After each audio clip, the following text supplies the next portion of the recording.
Olá, bom dia a todos, boa tarde a todos, tudo bom? Meu nome é Roberta, eu sou nutricionista. Eu gostaria primeiramente de agradecer o convite da Valéria. Estou muito contente de estar aqui hoje, minha primeira vez no Congresso da SOCESP como palestrante. E é uma honra estar aqui falando desse assunto para vocês. Então, mais uma vez, obrigada, Val. Então, a gente vai conversar um pouquinho sobre o papel do nutricionista no manejo da lipodistrofia parcial familiar. Então, eu declaro não possuir nenhum conflito de interesse para essa apresentação. Então, como o doutor já colocou, a lipodistrofia parcial familiar ela é uma herança autossômica que pode ser dominante na maior parte dos tipos, né, ou recessiva. De início, um pouco mais tardio, né, a partir da puberdade, mas pode ter início também na fase adulta. Ela se caracteriza pela perda de tecido subcutâneo das extremidades, então braços e pernas. Aliás, pernas é um fenótipo importante, né, da lipodistrofia, então a gente tem que olhar as pernas desses pacientes. Esses pacientes, certamente, eles estão bastante subdiagnosticados, sendo tratados por alguma condição da síndrome que eles manifestam, né? E sem o diagnóstico específico, certamente. Então, essa perda de tecido adiposo subcutâneo de extremidades superiores e inferiores, a região do tronco, muitas vezes, aqui eu pus a foto do meu malvado favorito, porque muitas vezes ele se apresenta assim, né, com o abdômen bem avantajado e aquelas pernas bem fininhas, acúmulo de gordura em outras regiões.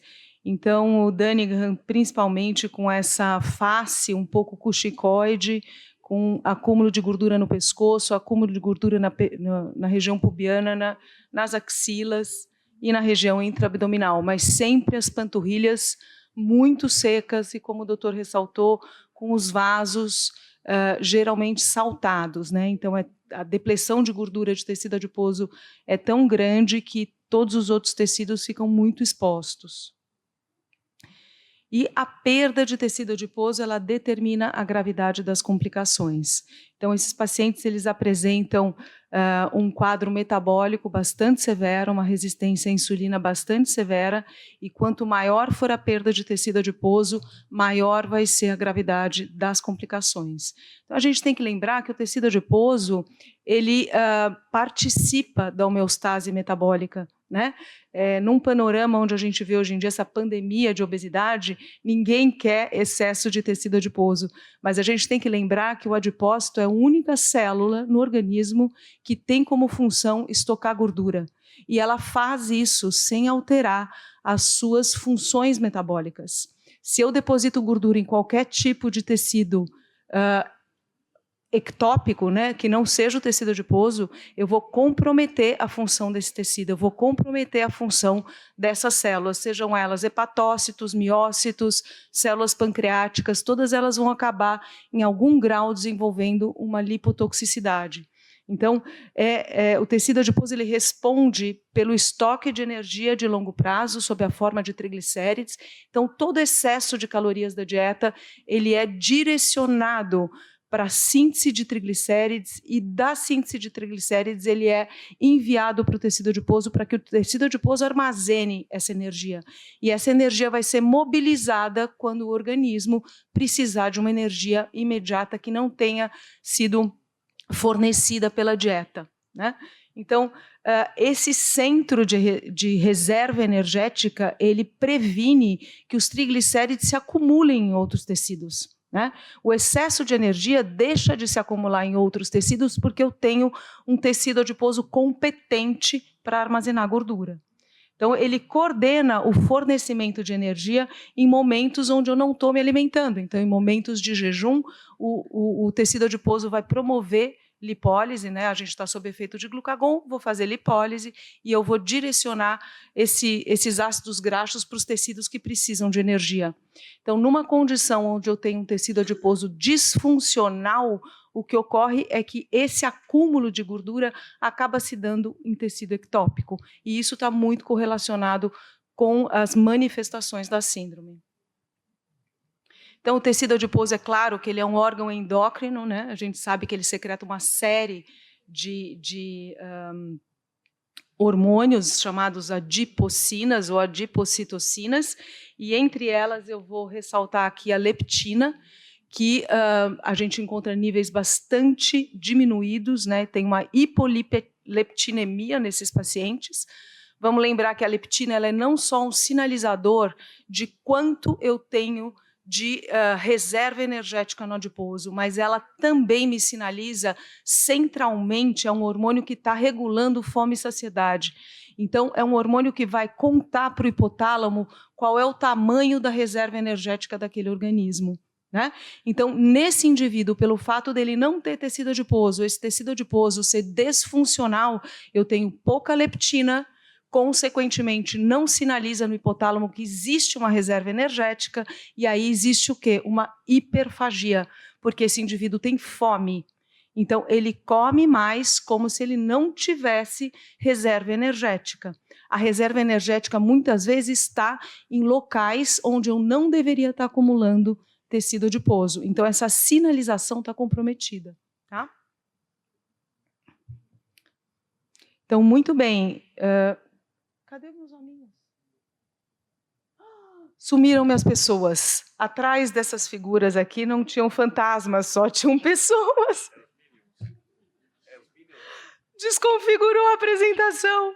Então, no indivíduo eutrófico, quando você tem um desenvolvimento de obesidade, você passa a acumular gordura no subcutâneo. E esse excesso de triglicérides acumulado no subcutâneo previne que essa gordura se acumule em órgãos. Né? Então, conforme o indivíduo vai ganhando mais e mais massa adiposa, chega a um ponto de saturação desse tecido. O tecido adiposo ele pode hipertrofiar e ele pode fazer hiperplasia, mas existe um limite para que isso tudo aconteça. E quando isso chega no limite, essa gordura extravasa. E quando essa gordura extravasa, ela se deposita em outros órgãos. Ah, apareceram os hominhos. Ah, se arrumou? Ah, obrigada, amigo. Não, tá bom. Tá bom.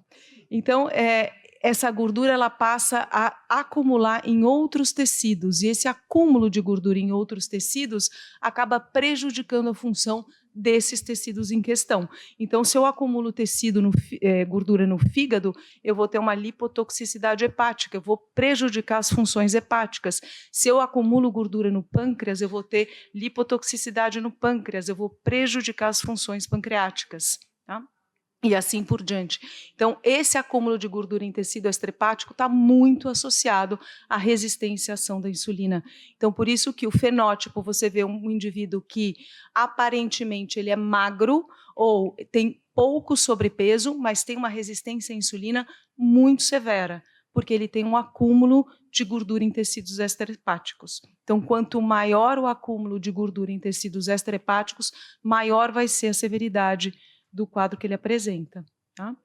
Então, essas complicações metabólicas, elas estão associadas à resistência à insulina, elas estão associadas também a questões cardiovasculares, então aumento de risco cardiovascular, aumento de hipertensão, síndrome do ovário policístico, infertilidade, como o doutor já falou, glomerulonefrite, proteinúria, distúrbios de humor, pancreatite. Esses indivíduos, por conta de uma hipertrigliceridemia muito grave, eles podem fazer pancreatite aguda.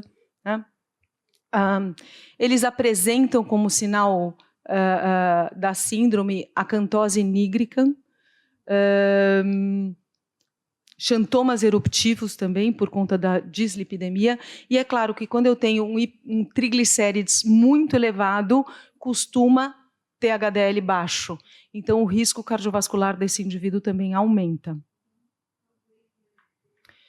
Muito bem, e com relação à abordagem nutricional, claro que a gente precisa adequar as necessidades nutricionais desse indivíduo, e o que a gente vai tratar são os componentes da síndrome metabólica, são os componentes dessa síndrome que o indivíduo apresenta. Então, a gente vai tratar a esteatose hepática, a gente vai tratar a dislipidemia, se esse indivíduo tiver sobrepeso, a gente vai tratar o sobrepeso, se esse indivíduo tiver hiperfágico, a gente vai tentar adequar a ingestão calórica desse indivíduo. Então, a gente vai tratar as manifestações da síndrome que ele está apresentando.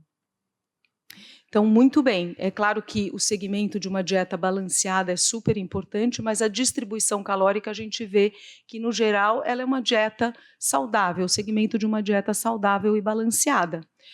A restrição calórica para adequação do peso ou para adequação do aporte que deve ser ingerido e não aquilo que o paciente tem fome para ingerir, isso é muito importante.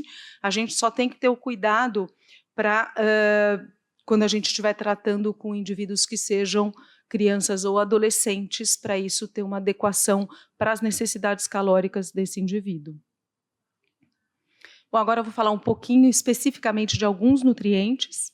Então, de açúcar de adição, vocês lembram, claro, que açúcar de adição ele pode ser sob a forma de sacarose ou de xarope de milho. Na sacarose a gente tem um disacarídeo, enquanto que no xarope de milho a gente tem frutose e glicose como monossacarídeos, eles estão livres, né, nesse xarope de milho, porque ele é proveniente da hidrólise do milho, e é claro que essa proporção que na sacarose é 1:1, no xarope de milho isso já pode ser um pouco diferente, porque a indústria pode fabricar esse xarope de milho com poder adoçante muito maior e contendo muito mais frutose. E por que eu quero ressaltar isso?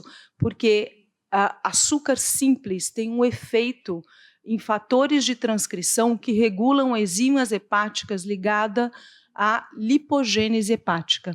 Então, favorecem a capacidade do fígado em produzir triglicérides. Tanto que indivíduos que comem muito carboidrato podem desenvolver hipertrigliceridemia carboidrato induzida. Né?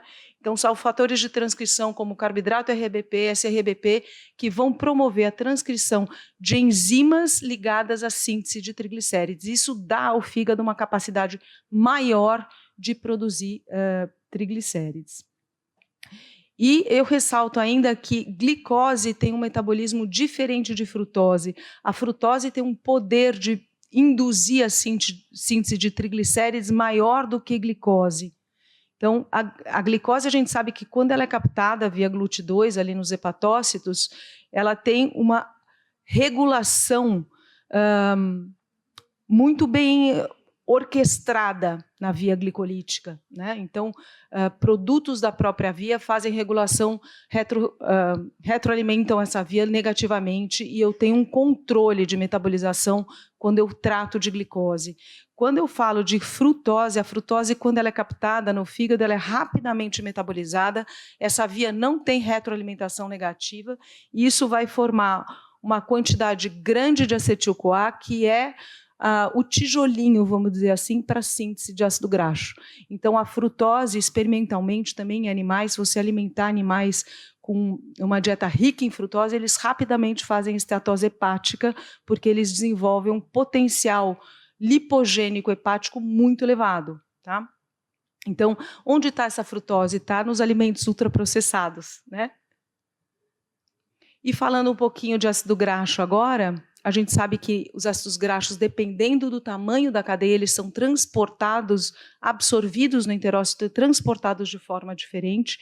Então, ácido graxo de cadeia longa é transportado via transportador de membrana e depois empacotado em lipoproteína chamada quilomicrons, e esses quilomicrons é que vão transportar esses triglicérides vindos da dieta. Então, ácido graxo de cadeia longa, triglicérides contendo ácido graxo de cadeia longa, precisa de quilomicron para ser transportado. Né? Ao passo que os ácidos graxos de cadeia média, eles são absorvidos por difusão passiva e eles não precisam de quilomicrons para ser transportados. Eles são transportados ligados à albumina e caem direto no sistema porta e são daí então captados pelo fígado. Muito bem, por que eu estou falando isso? Porque quando a gente se alimenta, a gente absorve essa gordura é empacotada em quilomicron, esses quilomicrons são liberados na circulação, a gente vai ter a ação de uma enzima que fica nos capilares de tecidos extrahepáticos, chamado lipoproteína lipase. A lipase, ela degrada os triglicérides, ela quebra os triglicérides, libera ácido graxo livre, que é então captado por tecido adiposo e em menor quantidade por músculo esquelético. Depois esses quilomicrons são removidos do plasma, são clareados do plasma por receptores hepáticos. O fígado degrada tudo isso, reempacota sob a forma de VLDL e secreta essas VLDLs na circulação. Essas VLDLs vão ser também metabolizadas por lipoproteína lipase, que vão gerar LDLs, que vão ser, então, futuramente também captadas por receptores hepáticos. Muito bem, nesses pacientes, o que a gente tem? 2 pontos aqui. O principal ativador da lipoproteína lipase é a insulina, e esses pacientes têm resistência à ação da insulina. Então, eu tenho uma remoção dessas partículas de forma menos eficiente. Isso facilita com que eles tenham um aumento de triglicéridos no plasma. Outro ponto importante é que o tecido adiposo não está funcionante.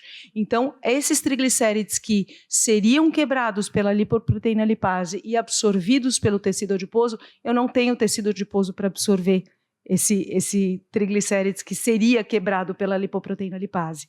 Tá? Então, isso favorece a dislipidemia. Tá? Frente a tudo isso, a gente sabe que ácidos graxos saturados, eles são capazes de diminuir tanto a atividade como também a ação, a expressão de receptores BE hepático, que são os receptores de LDL. Então, são receptores que removem essas partículas do plasma. Então, uma dieta rica em saturados acaba prejudicando o clearance dessas partículas, de partículas que a gente sabe que são aterogênicas, né? Então, LDL colesterol, ou mesmo remanescentes de VLDL, são partículas que são aterogênicas. Então, a diminuição da remoção dessas partículas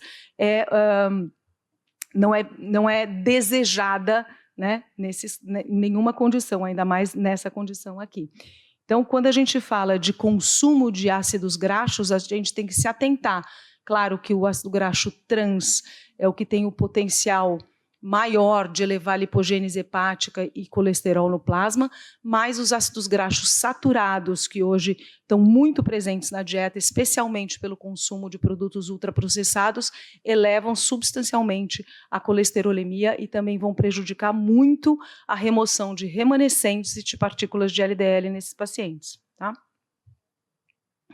Então, muito bem, a gente sabe também que o excesso de saturados é capaz de aumentar a formação de partículas de LDL chamadas LDLs pequenas e densas. Essas LDLs são partículas muito pequenininhas, bem enriquecidas em colesterol, e elas têm uma facilidade muito maior de penetrar no espaço subendotelial do vaso. Então, o potencial aterogênico dessas partículas é muito maior, tá? E muito bem, quando a gente pensa em lipogênese hepática, dentre os ácidos graxos, eu já contei para vocês que o trans é aquele que tem o maior potencial em elevar a capacidade lipogênica do fígado, mas os ácidos graxos saturados também são capazes de aumentar a expressão ou a atividade de fatores de transcrição relacionados a essas enzimas lipogênicas e aumentar a translocação desses fatores de transcrição para o núcleo, aumentar a expressão dessas enzimas e dando assim ao fígado uma capacidade muito maior de sintetizar gordura. Tá? E com isso há um aumento da síntese de triglicérides e aumento de secreção de VLDL. Então, desconfigurou aqui também, amigo. Mas tudo bem, dá para entender, né? Saturados e trans aumentam a lipogênese hepática, tá? Então, a gente tem que se atentar. Hoje em dia, a gente não tem mais trans nos alimentos ultraprocessados, mas a gente tem também o uso de gorduras interesterificadas que são ricas em saturados. Além disso, esse excesso de gordura dentro da célula traz uma lipotoxicidade que acaba induzindo, acaba truncando a cascata de sinalização da insulina, e isso está relacionado com resistência à ação da insulina. Tá? Então, é claro que para esses pacientes a gente tem que pensar num padrão alimentar saudável, com uma dieta que seja rica em frutas, grãos, integrais, as gorduras de preferência, gorduras insaturadas, monoinsaturado e poliinsaturado, carnes magras, lácteos desnatados. Então, carboidratos que sejam complexos, evitar o consumo de carboidratos simples, adequar o consumo de sódio desses indivíduos, gordura saturada saturada aqui, eu fiz uma licença poética e coloquei já menor que 7% do VCT.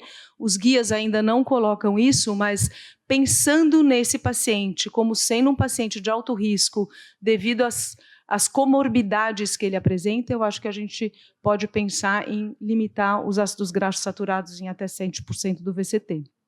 Tá? Claro que um padrão alimentar saudável vai ser rico em vitaminas, minerais, fibras, fitoquímicos e gordura insaturada, ok? Então, dá preferência para o consumo de carboidratos complexos, restringir o consumo de açúcar simples. Com relação aos lipídios, dá preferência para o consumo de mono e poliinsaturados, adequar o consumo de saturados, excluir o trans da dieta. E nas hipertri graves, restringir o consumo de gordura.